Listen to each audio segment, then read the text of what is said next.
Self-deception is not a flaw in your personality.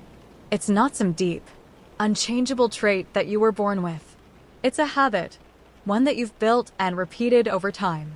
And just like any other habit, you can break it, but first you have to call it out for what it is.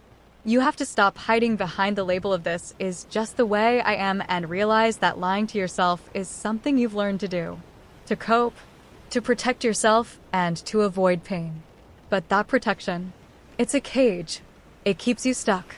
It keeps you safe and small instead of honest and free. Think about it. We lie to ourselves all the time. I'm doing the best I can. I'll get to it tomorrow. It's not that bad. These statements might feel harmless, but they're often the very thing holding us back. You're not lying to yourself because you're a bad person. You're lying to yourself because it helps you avoid discomfort in the short term. But that's the catch. Every time you do it, you train your brain to retreat instead of rise. You reinforce the idea that it's okay to delay, to make excuses, to settle. This habit becomes automatic. It's wired into your routines, into the way you talk to yourself, into the way you justify your actions or inactions. And the longer you repeat it, the more it becomes invisible. You don't even realize you're doing it anymore. That's what makes it so dangerous. When you lie to yourself often enough, you begin to believe it's the truth. You forget that there's even a difference. But let's pause for a moment and be real. Where has this habit actually gotten you? If you're constantly telling yourself stories that let you off the hook, are you really growing? Are you getting closer to the life you say you want? Probably not. And that's the painful part. Because deep down, you asterisk. No asterisk. You're capable of more. You asterisk. Feel asterisk. The gap between where you are and where you could be. That feeling, that tension, that's the signal that something needs to change. And the first step is acknowledging that self-deception has become your default mode. Now here's where the shift starts. Once you recognize that self-deception is a habit, not who you are, you take away its power. You start to see your thoughts and excuses for what they are, defense mechanisms. And while they might have served a purpose once, maybe they helped you survive a tough time, they are not serving your growth now. You don't need to lie to yourself to be okay. You don't need to protect yourself from your own potential. The truth is, breaking the habit of self-deception doesn't start with some huge revelation. It starts with small moments of honesty. It starts when you admit that you're not doing everything you could. It starts when you acknowledge that procrastination isn't about time. It's about fear. It starts when you look in the mirror and say, "I've been holding myself back and I'm done doing that." That kind of honesty. It's uncomfortable. It might even feel a little brutal, but it's the only way forward. And here's the powerful part. Every time you choose honesty over the easy lie, you build trust with yourself. You create a new pattern, a new habit, one that reinforces your potential. Instead of hiding it, you start to feel in control again. Not because everything's perfect, but because you're finally being real. And when you're real, you're powerful. When you're real, you can change. So stop telling yourself this is just how you are, that you're not motivated or disciplined or ready. Those are just lies disguised as facts. You can be all of those things, but only if you stop feeding yourself the story that you can't. You don't need a new personality. You need a new habit, one of radical self-honesty. Start there. Start now. And watch what happens when you do. You don't lie to yourself because you're weak. You lie to yourself because it's easier. Because it protects you. It shields you from the discomfort of change, the fear of failure, and the weight of responsibility. Lying to yourself isn't a sign of laziness or a lack of ambition. It's a strategy, a sure-term coping mechanism. And like all coping mechanisms that go unchecked, it becomes a prison over time. You're not weak for wanting to stay comfortable. That desire is human. But you have to understand something critical. Comfort doesn't lead to progress. In fact, it's the very thing that's holding you back when you avoid the truth. What you're really doing is choosing short-term relief over long-term growth. You convince yourself that now isn't the right time, or I'll feel more motivated tomorrow, or I've tried everything. These statements feel comforting. They take the pressure off, but none of them move you forward. They create the illusion of control while slowly stealing your momentum. That's what's so dangerous about self-lies. They sound reasonable. They sound kind. But in reality, they keep you spinning your wheels. They keep you repeating the same cycles over and over again. Think about the goals you've had for years. Maybe it's getting healthy, starting that business, having better relationships, writing that book, waking up earlier. You know what you want. You even know what to do. But when it comes time to act, you tell yourself you're too tired, or you're not ready, or that you need to wait until Monday or next month or after the holidays. And just like that, another day goes by, another opportunity missed, another moment wasted on the altar of comfort. But let's be clear, avoiding discomfort is not the same as avoiding pain. Because here's the hard truth. There's pain on both sides, the pain of change and the pain of staying the same. The difference is, one leads to growth and the other leads to regret. So when you lie to yourself in order to stay comfortable, you're choosing a different kind of pain. It's the pain of watching your potential rust. The pain of looking back months or years from now and realizing you're still stuck in the same place. Still having the same conversations with yourself. Still avoiding the same truths. Comfort might feel good in the moment, but it robs you of the life you say you want. Growth requires friction. It demands that you stretch, that you try, that you risk messing up. And that's scary. But the fear doesn't go away just because you avoid it. It just festers. It gets louder. It gets heavier. And soon the fear of change becomes your whole identity. You start saying things like, I'm just not that kind of person.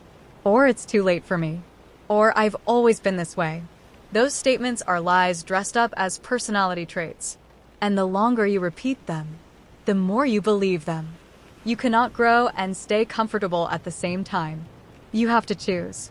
You have to decide what matters more to you, feeling good in the short term or building a life you're proud of in the long term. It's not about being harsh on yourself. It's about being honest. And honesty isn't always gentle. Sometimes it looks like admitting you've been making excuses. Sometimes it means calling yourself out when you break another promise to yourself. Not because you're a failure, but because you're finally ready to stop pretending. So, if you find yourself lying to yourself, telling yourself it's fine when it's not, saying you'll change when you haven't, know that you're not alone. Everyone does it, but not everyone. Asterisk stops asterisk. Not everyone decides to break the cycle. The ones who do are the ones who wake up. They stop prioritizing comfort. They stop waiting for the right time. They stop believing the lies that keep them safe and small. And they start telling themselves the truth even when it's uncomfortable. Especially when it's uncomfortable. The moment you stop lying to yourself is the moment you start making progress. It's not easy, and it won't always feel good, but it will always be worth it. Because progress isn't supposed to feel like comfort. It's supposed to feel like effort, like courage, like choosing your future over your fear. And once you understand that, once you see the trap that comfort really is, you can choose something better, something real, something that finally moves you forward. Excuses are not harmless. They might sound like reasonable explanations, but at their core, they're lies. Justified lies we tell ourselves to avoid doing what we know needs to be done. And what makes excuses so powerful is that they don't sound like lies. They sound logical. They sound smart. They sound like you're being kind to yourself. But make no mistake, excuses are the most socially acceptable form of self-deception. And they are silently destroying your progress. Every time you say, I don't have time, what you're really saying is, this isn't a priority right now. Every time you say, I'm too tired, what you're really doing is avoiding the discomfort of effort. And every time you say it's not the right moment, you're putting your life on hold for a day that may never come. The most dangerous thing about excuses is how easily we believe them. You're not trying to lie to yourself, at least not intentionally. But excuses give you a way out, a way to rationalize your inaction. They help you feel better in the moment, but they cost you everything over time, because what starts as an excuse quickly becomes a habit, and that habit becomes your identity. If you keep telling yourself you're too busy to work out, too overwhelmed to focus, too inexperienced to start, you will eventually become someone who never shows up for themselves. Not because you can't, but because you've convinced yourself you shouldn't have to. And let's be honest, excuses feel good. They're a relief. They remove the weight of responsibility. They take the pressure off your shoulders. But the price you pay is far greater than the comfort they provide. Every excuse you make is a step away from who you want to become. Every time you let yourself off the hook, you reinforce the belief that you can't be trusted to follow through. And whether you realize it or not, your brain is keeping score. It's tracking every time you said you'd do something and didn't. And eventually that erodes your self-confidence. Not because you failed, but because you lied. We're conditioned to believe that failure is what hurts our confidence. But it's not failing while trying to build strength. Lying to yourself about why you didn't try at all. That's what chips away at yourself. Race Bayano when you're making an excuse. You feel it. It's that tightness in your chest. That hesitation. That rationalization that creeps in right before you're about to take action. And that's your signal. That's your moment of truth. You can either lean into the discomfort and take the step, or you can retreat into the excuse. If you want to stop lying to yourself, start by getting brutally honest about the excuses you're making. Write them down. Say them out loud. And then challenge them. Is it really that you don't have time? Or are you just afraid of failing? Is it truly that you're tired? Or are you lacking the discipline to push through when it gets hard? Is it that you don't know where to start? Or are you using confusion as a way to stay safe? When you question your excuses, you take away their power because they only thrive in the shadows, in the automatic thought patterns you never examine. Excuses keep you small because they keep you passive. They trick you into believing that life is something that happens to you instead of something you have control over. But the truth is, you are in charge. You always have a choice. It might not be easy. It might not be fair, but it is possible. And until you own that, you will keep finding reasons to stay stuck. You will keep blaming circumstances instead of taking ownership. And the longer you do that, the more distant your goals will feel. Not because they're impossible, but because you've talked yourself out of them. It's time to call your excuses what they really are: distractions. Comfortable lies that keep you from facing the truth. And the truth is, you are capable of far more than you're allowing yourself to become. But nothing changes until you stop justifying your inaction. Nothing improves until you stop defending your limits. And nothing transforms until you stop lying to yourself about why you haven't started. The moment you do that, when you stop letting yourself off the hook and start holding yourself to the standard you asterisk, no asterisk you're capable of, that's when things begin to shift. That's when progress begins. Not when it's convenient, not when it's easy, but when you decide that the truth matters more than the excuse. Awareness is the beginning of every transformation. You cannot fix what you refuse to see. You cannot change what you don't acknowledge. And that's exactly why so many people stay stuck. Because they're not even aware that they're lying to themselves. They're running on autopilot, reacting to life instead of consciously living it. The scary thing is, most self-deception doesn't look like lying. It looks like procrastination. It looks like overthinking. It looks like I'm just not ready yet. But underneath all of that is a lack of awareness. Awareness of how often you choose fear over progress, comfort over challenge, and familiar patterns over personal truth. The brain loves patterns. It loves predictability. So when you repeatedly think and act in the same way, your brain locks in those behaviors as default. You don't even notice you're doing it any. You hit snooze without thinking. You scroll instead of starting. You make another excuse and feel a little twinge of guilt. But you move on like it didn't matter. That's how self-deception becomes invisible. It doesn't scream at you. It whispers. It blends in with your daily habits, hiding behind your routines. disguising itself as normal. This is why awareness is so powerful. It brings those invisible lies into the light.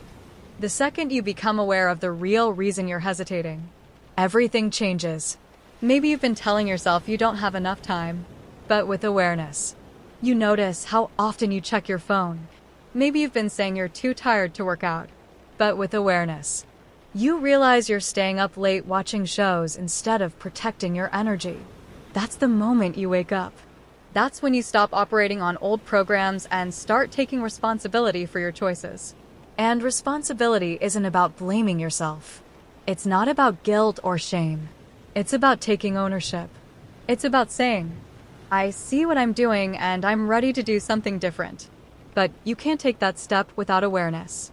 You can't disrupt what you haven't recognized. Most people live their lives reacting, responding to stress, reacting to triggers, justifying their actions, and never stop long enough to question asterisk. Why asterisk? They're doing what they're doing. They assume it's just the way things are or the way they are. But when you pause and pay attention, you start to see the patterns. That's when you reclaim your power. Because now, instead of being a passive participant in your life, you become an active decision maker. You can't stop lying to yourself until you're aware of the lies. You can't build better habits until you're aware of the ones that are keeping you stuck. This is not about becoming perfect. It's about becoming conscious. It's about noticing when you say, I'll do it later. And instead of just accepting it, you ask yourself, why later? Why not now? That tiny moment of awareness creates a crack in the old habit. And in that crack, you can insert a new choice. Awareness gives you options. It gives you leverage. Because once you see the truth, you can't unsee it. You can still choose to stay the same. But now it's a conscious decision. And that's what most people avoid. They don't want to see the truth because then they have to do something about it. But let me tell you something. Living in the dark is far more painful in the long run. Numbing yourself to your own excuses. Pretending you're doing fine when you know you're not, convincing yourself you'll change someday. That's exhausting. What's more empowering is facing the truth and finally doing something with it. And here's the good news. You don't have to overhaul your whole life overnight. Start by becoming aware of asterisk. One asterisk area where you've been lying to yourself. Just one. Maybe it's your health, your finances, your relationships, your time management. Pick one and start observing yourself. No judgment. Just watch. How often do you say one thing but do another? How often do you promise yourself you'll change, but you don't? That awareness alone is a win. It's a step, and every step matters. Change doesn't begin with action. It begins with awareness. Because when you become aware, you gain clarity. And when you gain clarity, you can take intentional action. Not random, not reactive, but purposeful. That's where real growth starts. In the small, quiet moments where you finally choose to see yourself clearly. Not as who you hope to be, not as who you pretend to be, but as who you really are right now. And from there, you can build anything. Change doesn't begin with motivation. It doesn't come from waiting until you feel like it or hoping that someday you'll wake up magically disciplined. Real change begins with taking ownership of your choices, your actions, your mindset, and your life. That's what personal responsibility is. It's not just a nice idea. It's the foundation of every transformation, every breakthrough, every goal you've ever wanted to accomplish. When you take ownership, you stop pointing fingers. You stop waiting for permission. You stop blaming the economy, your boss, your parents, your schedule, your past. Because while those things may have shaped you, they don't get to control what you do next unless you let them.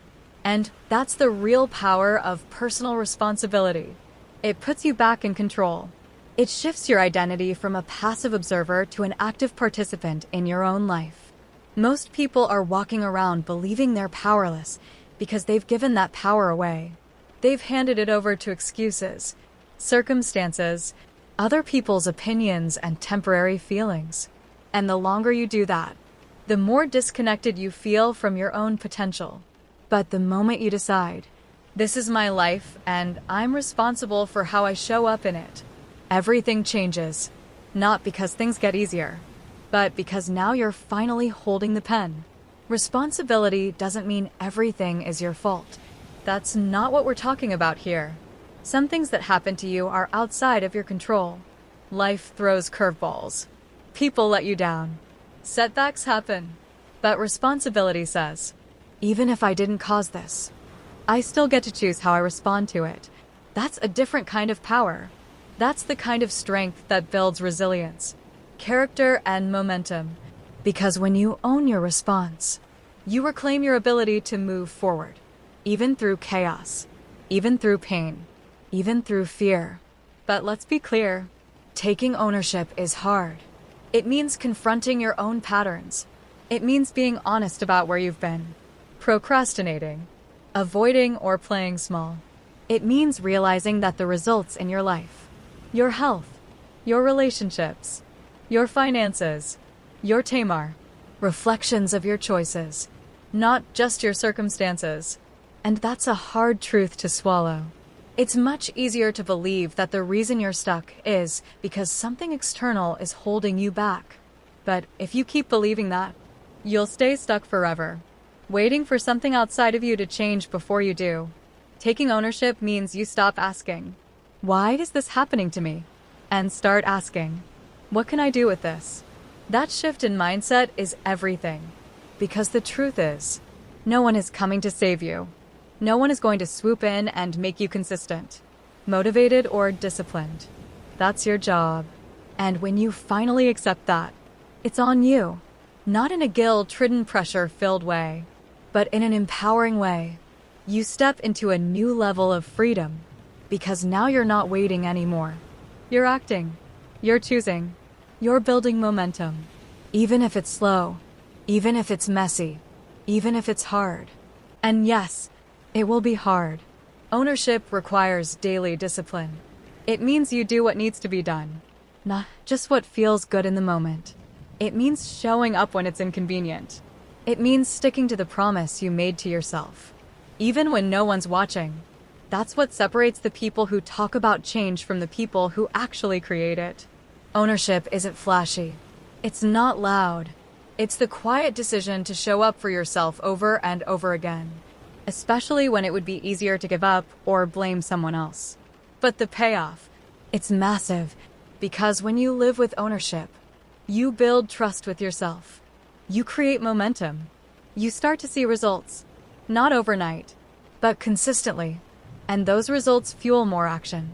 They build confidence. They reinforce the belief that you are capable, that you do have what it takes, and that you don't need external validation or perfect circumstances to move forward. All you need is a willingness to stop making excuses and start taking responsibility. So, if you're waiting for the perfect moment, stop. If you're waiting for someone to push you, stop. If you're hoping that motivation will magically appear, stop. Instead, start with one decision, one small action, one commitment to take ownership of a single area of your life today. That's how it begins. That's how change takes root. And once you start living from that place where everything you do is a choice you're owning, you'll never want to go back to the old way, because ownership isn't a burden. It's your breakthrough. Action is the only thing that turns intention into reality. You can read every book, watch every video, make the most detailed plans, and feel inspired out of your mind. But if you don't take action, nothing changes. Your life doesn't shift because you asterisk. Want asterisk. Get to it shifts because you asterisk. Do asterisk. Something about it. And yet this is where most people get stuck. Not because they're lazy, not because they're unmotivated, but because they wait. They wait for certainty, for confidence, for the perfect moment. And that wait becomes a trap, a prison made of potential. Because the truth is, clarity comes asterisk from asterisk action, not before it. So many people are living in their heads, dreaming, planning, hoping, but never moving. They're stuck in analysis, stuck in fear, stuck in the lie that they're not ready yet. But here's the brutal truth. You'll never feel ready. Confidence doesn't come before the leap. It comes after asterisk. You've proven to yourself that you can do hard things. That's why action matters so much. Every time you take a step, even a small one, you build evidence. Evidence that you're the kind of person who follows through. Evidence that you can handle discomfort. Evidence that you're not going to let fear win. And here's what most people don't understand. Action doesn't have to be massive. It doesn't have to be dramatic or perfect. It just has to be asterisk.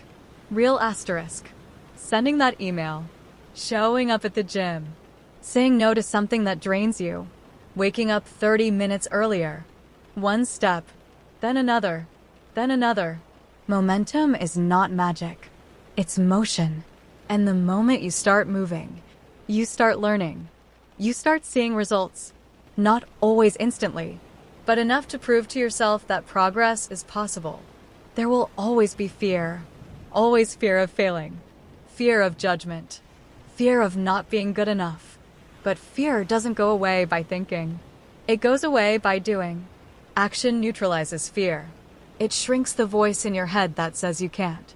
Because every time you act in spite of fear, you train your brain to stop overestimating the threat and underestimating your strength.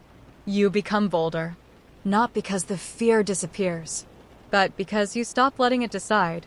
Let's be real. Overthinking is just a fancy form of self-doubt. It's procrastination, wearing a mask. And the longer you stay in your head, the more your fears grow. The more complicated everything feels. You start creating problems that don't even exist yet. You start convincing yourself that action will only lead to disaster. But that's a lie. The real danger is in doing nothing. Because the longer you stay stuck, the harder it gets to believe in your ability to move. And the only way to break that cycle is to act. No one ever built a meaningful life by thinking about it. They built it by showing up. Even when it was uncomfortable. Especially then, that's what discipline is. It's doing what needs to be done, whether you feel like it or not. And discipline beats motivation every time. Because motivation is a feeling. It comes and goes. Discipline is a choice. It's a decision you make over and over to honor the vision you have for your life. Taking action isn't about being fearless. It's about being brave enough to move forward with the fear. It's about trusting that the first step doesn't have to be perfect. It just has to be asterisk. Real asterisk. And the second you take that step, you create momentum. That momentum builds confidence. And that confidence fuels more action. That's the cycle of progress. That's how real change happens. So, if you're tired of being stuck, if you're done lying to yourself, if you're ready to stop waiting for the perfect time, it's this. This is your moment. Not tomorrow. Not next week. Not when things calm down. Now take one step. Not because you have it all figured out, but because you're done waiting to feel ready. You don't need more time. You need more courage. And the second you act, you'll realize it was never about knowing everything. It was about choosing to begin. Start where you are. Use what you have. Do what you can and keep moving. Because action is not only how you build your future, it's how you reclaim your power.